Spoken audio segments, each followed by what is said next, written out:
Boa tarde, no Acre, 1h25. Começa mais uma edição do Gazeta Entrevista e, como nós anunciamos no Gazeta Alerta, os dois primeiros blocos desse programa nós vamos dedicar a falar sobre política, política regional, política nacional. E quem está aqui comigo para falar um pouco sobre esses assuntos, o senador Sérgio Petecão. Obrigado pela sua presença mais uma vez aqui, senador. Eu que agradeço, tá? Senador, bom, de imediato, a pergunta que não quer calar é: vai dar certo com Socorro Nery e Marfisa Galvão ou não?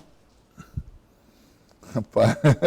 Mickey, não gagueje não. Não, mas aí, na verdade, você tem que perguntar para Socorro Nery, né? Eu tenho... Mas a articulação está sendo feita pelo Petecão também, né? A paquera está rolando. Não, eu não posso negar que tenho, assim, um carinho todo especial pela prefeita. Eu gosto da prefeita, eu gosto do trabalho dela, mas eu vou te falar, nós nunca discutimos sobre futuro político, né? Até porque ela está num outro campo, numa outra relação, mas eu não posso deixar de reconhecer, eu seria um hipócrita, um idiota, né? Se botasse os interesses políticos e partidários e dissesse que a prefeita de Socorro está fazendo uma má gestão. Antônio da Rocha Viana aí, a nossa rua aqui, que ele passa na frente do TV Gazeta. Eu moro aqui no final da Antônio da Rocha Viana. Eu, sinceramente, tenho gostado muito da gestão. Não, e o desempenho dela na última pesquisa Real Time Big Data TV Gazeta demonstrou que a prefeita Socorro Nery está no páreo. Você, como uma pessoa, uma liderança que tem interesses estratégicos, que a gente vai já discutir sobre, Socorro Nery pode ser uma peça importante aí. É que eu estou te falando. Inclusive, essa semana, a prefeita esteve lá, né, no nosso gabinete, né, não só no meu, visitando a todos os gabinetes. Você na condição de coordenador? Bancada, mas ela esteve no meu gabinete, né, além da reunião de bancada, ela esteve pessoalmente no meu gabinete. E eu nasci e me criei em Rio Branco. Aqui nessa cidade, onde mora mais de 50% da população do estado. Né? Eu já tive a oportunidade, né, como inaugurei com o Marcos Alexandre, inaugurar várias obras de emendas alocadas do meu mandato aqui na nossa capital. Essa mulher me trata dentro de uma fineza que é própria dela. Entendeu? Então, eu sinceramente não tenho nada contra ela, mas é como eu estou te falando, ela está dentro de um outro campo político, mas na relação administrativa, né, e ela como a prefeita da minha cidade, eu não tenho o que falar. Agora, Socorro Nery, você está falando que ela está dentro de um outro campo político, mas faz parte do ritual a corte, né? Então, o convite para que Socorro Nery possa compor os quadros do PSD. Você falou que não conversou sobre política com Socorro Nery. Aí fica difícil de acreditar, não fica não, Pedro? Não conversei muito. Não, olha, eu não tive a ousadia de convidar a prefeita para o meu partido. Mas por quê? Seria um desrespeito? Ela é do PSB, né? Sim. Ela é do PSB, ela nunca me demonstrou que tinha alguma insatisfação com o PSB. Eu sou meio comedido nessas coisas, né? Eu não sou aquele cara que chega e já fica convidando o partido, não. Eu tenho dito, onde passo, tenho falado muito bem dela, né? Muito bem dela pela gestão dela, né? Ela tem feito, na minha humilde opinião, feito uma boa gestão.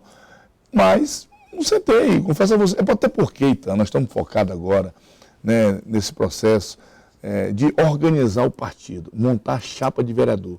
Você sabe que nós estamos aí diante de um novo desafio. Nova legislação. A legislação eleitoral mudou, né, e nós vamos ter que montar uma chapa forte de vereador. Nós temos uma vereadora aqui na capital, você sabe, a Lene Petecão, tem feito um belíssimo mandato, mas agora não acabou as coligações, nós vamos ter que montar a nossa chapa de vereador.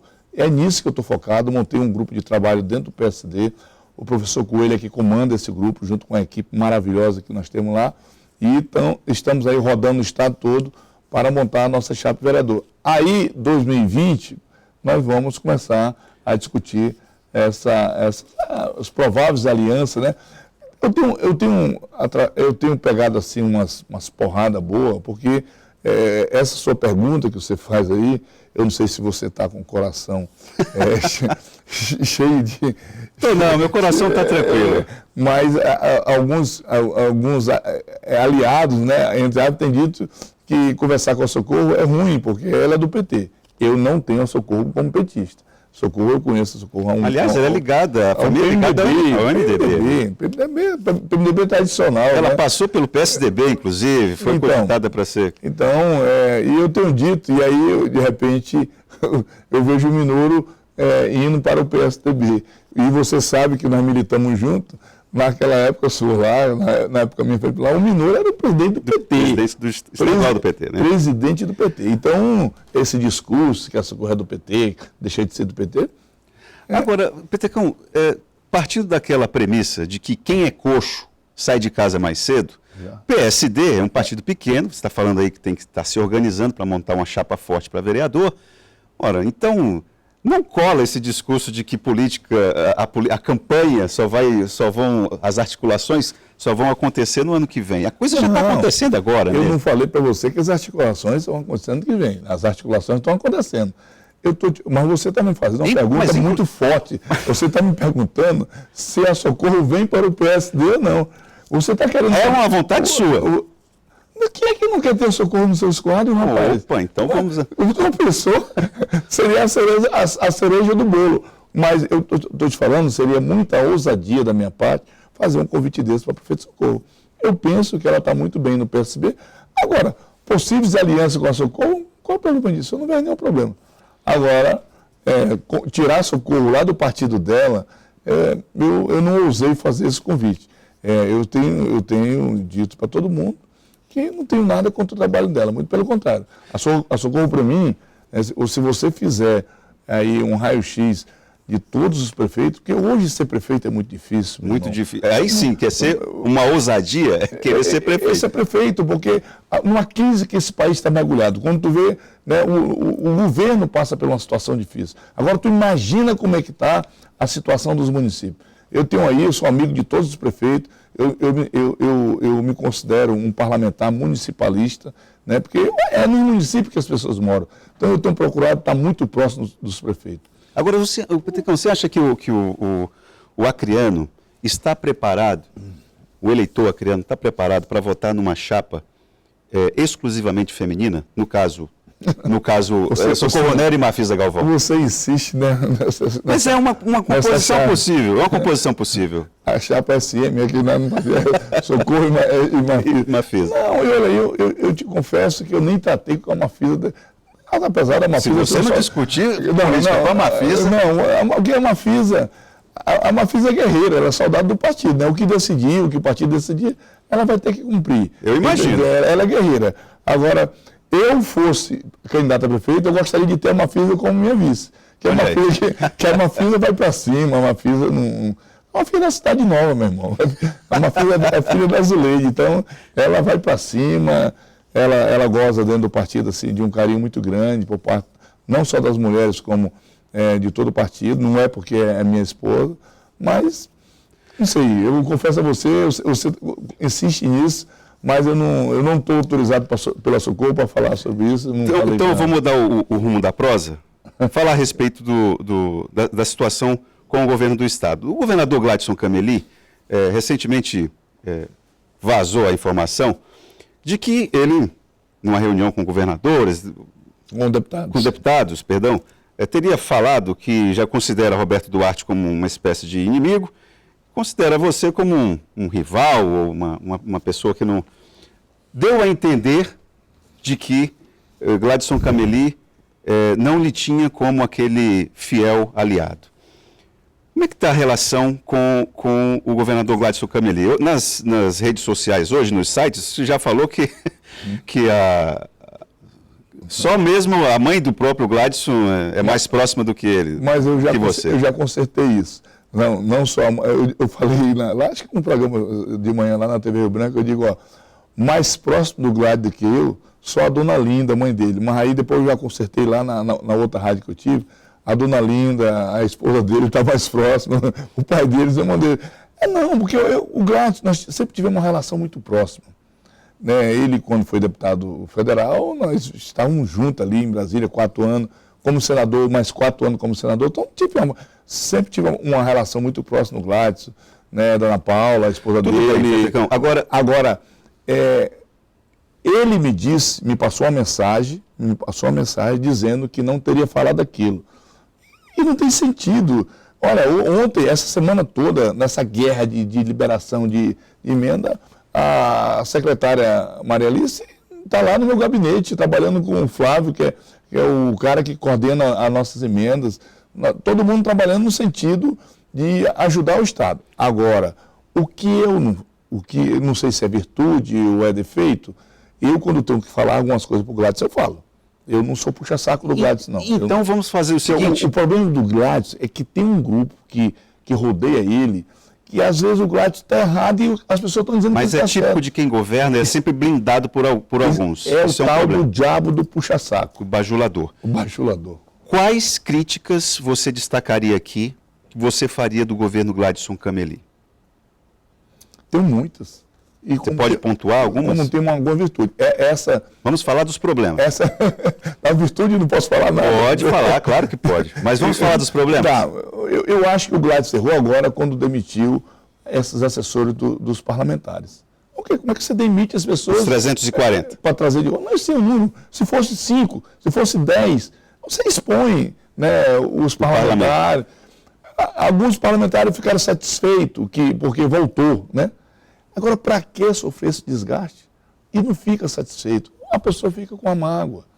Entendeu? Então, tem algumas coisas que o Gladys faz, por exemplo, tem algumas obras que o Gladys acena com a possibilidade de fazer, porque eu até que me prove o contrário, o Estado está num momento de crise. Não é só o Estado A, são os Estados brasileiros. O país está mergulhado numa crise. O que é que eu acho que nós temos que fazer? As obras que são prioridade. E o que o Gladys não está enxergando como prioridade? Qual obra? Não é que não são prioridade. É que o Gladys pegou o Estado numa situação muito difícil. O Gladys não vai consertar os problemas que a nossa saúde está tendo nesses 8 meses de mandato dele. Ele poderia ser o melhor governador do Brasil. Ele não ia conseguir. Então, o que é que nós temos que focar? Saúde e segurança. Essa é a minha prioridade. Eu vejo alguns secretários falando em viaduto, fazer viaduto.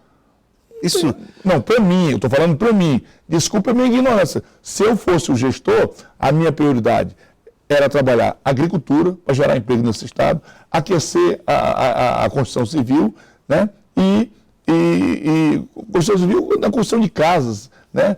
E segurança e saúde.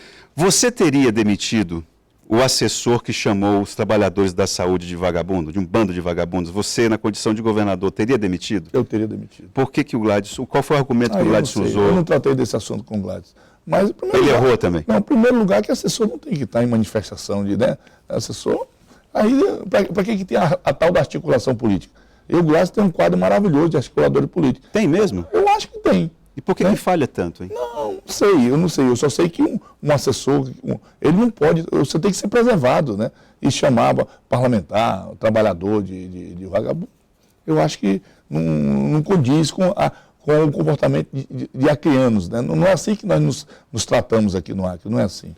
Petecão, hoje de manhã também foi noticiado que você tem uma certa reserva quando se fala a respeito de articulações para 2022, com o argumento de que você foi reeleito senador e que essa é uma agenda que está ainda muito distante, que nem a eleição a campanha para prefeito está na rua ainda, enfim. Mas nós que conhecemos o Acre, você em Brasília, sabe que as articulações, elas existem, os interesses também. Por que te incomoda tanto falar de 2022? Então, claro que você vai negar que não é candidato. Não, eu acho que você está com... o seu coração está armado. Hoje você não é o Itaã que eu conheço, não. Então, eu acho que é uma falta de respeito com a população. Você, diante disso que eu já falei, dessa crise que o Estado atravessa, diante dessa crise que o país atravessa, eu me dá o luxo, por pura vaidade minha, estar discutindo eleições de 2022. Acabei de ser eleito, eu tenho 8 meses de mandato. Né? Nós temos que fazer, trabalhar e trabalhar muito. O governador, né? Todos nós que fomos eleitos agora, nós não podemos nos dar o luxo de estar discutindo eleições de 2022. É um luxo. Eu acho que o Gladys tem todo o direito. A reeleição é do Gladys. Você defende isso? Isso é básico. Qual o direito do governador? Se ele disser, não, eu gostaria de ter mais 4 anos de mandato para dar continuidade no meu trabalho. Lógico, eu acho que isso é um processo natural. Né? Agora, se o Gladys não for candidato a governador, aí muda o quadro. Aí nós temos que sentar na mesa, discutir. Mas agora, Petecão, eu estou falando por mim, mas eu posso dizer que qualquer político que tente antecipar essa discussão, ele está faltando com respeito com os nossos eleitores. Bom, eu vou colocar aqui uma pergunta feita pelo Farias, aí eu já vou mudar o foco. E aqui ele já vem batendo.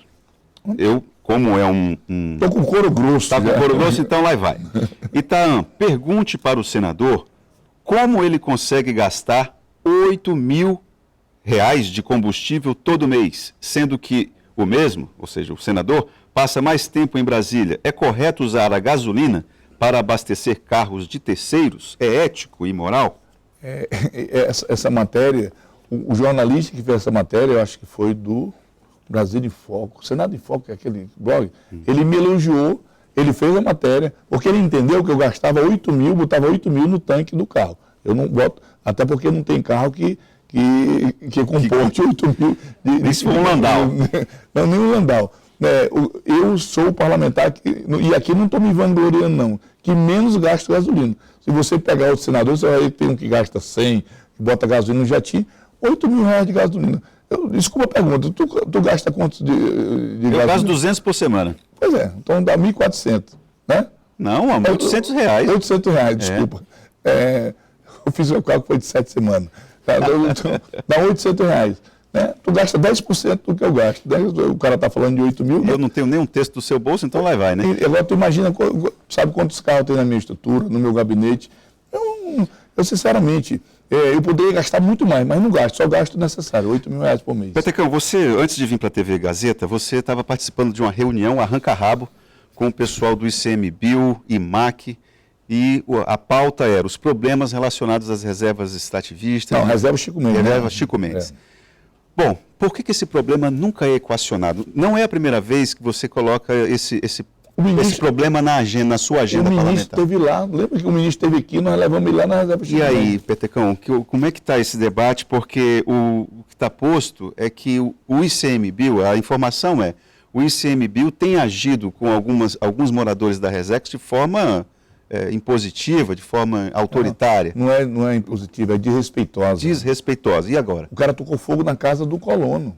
Porque eu ouvi o presidente dizendo, o presidente Bolsonaro, que essa política ia mudar. De tocar fogo nas máquinas, tocar fogo nas caçambas. Aí em outras regiões do país, sempre a gente vê pela mídia nacional. Ali na reserva Chico Mendes, como é que tu vai explicar para um colono, eu não sei quantos anos a reserva tem. Não tem mais do que 20 anos, tem não, né? Não. Tem uns 15 anos. Aí o cara que estava lá 40 anos. O cara que estava lá, que ele tem um filho, ele tem um neto que estava lá... Mas ele estava cometendo algum crime? Essa é a pergunta. Não, ele já cometeu. Quando ele entrou lá, ele cometeu, porque ele tinha uma colônia. Agora o ICMBio vai lá e trata ele como se ele estivesse cometendo um crime agora. E nada justifica você tocar fogo em casa de ninguém. Se você for usar o rigor da lei, olha, o governo estadual, ele tem que dar segurança, ele dá saúde, ele tem um monte de obrigações que o governo estadual e o federal não faz. Se você quiser usar o rigor da lei, não fica um pequeno colono daquele dentro daquela reserva. Não fica um. Agora, se você tiver o bom senso de dialogar, de encontrar um meio termo, né, de pensar nas pessoas que estão morando lá, nas famílias que estão morando lá. Agora, porque aconteceu alguns episódios dessas queimadas, e aí o país precisa dar uma satisfação para esses organismos internacionais, aí você vai sacrificar. Nós aqui prezamos mais de 80% da nossa floresta. Não é aquele povinho que está lá que vai fazer a diferença no país por conta disso. O fato é que vocês não chegaram a um consenso. Eu me comprometi com eles de fazer uma visita ao presidente do ICMBio. o mesmo que teve aqui, que disse lá na reserva Chico Mendes que essa relação CMBio, o pequeno produtor ia mudar. No dia que nós fomos na reserva, tinha lá o pessoal do CMBio. Aí estava lá, que o pessoal vem de fora, vem uns servidores do Rio Grande do Sul, de todos os estados, eles vêm fazer operação aqui. O cara que vem lá de fora, ele não conhece a nossa realidade.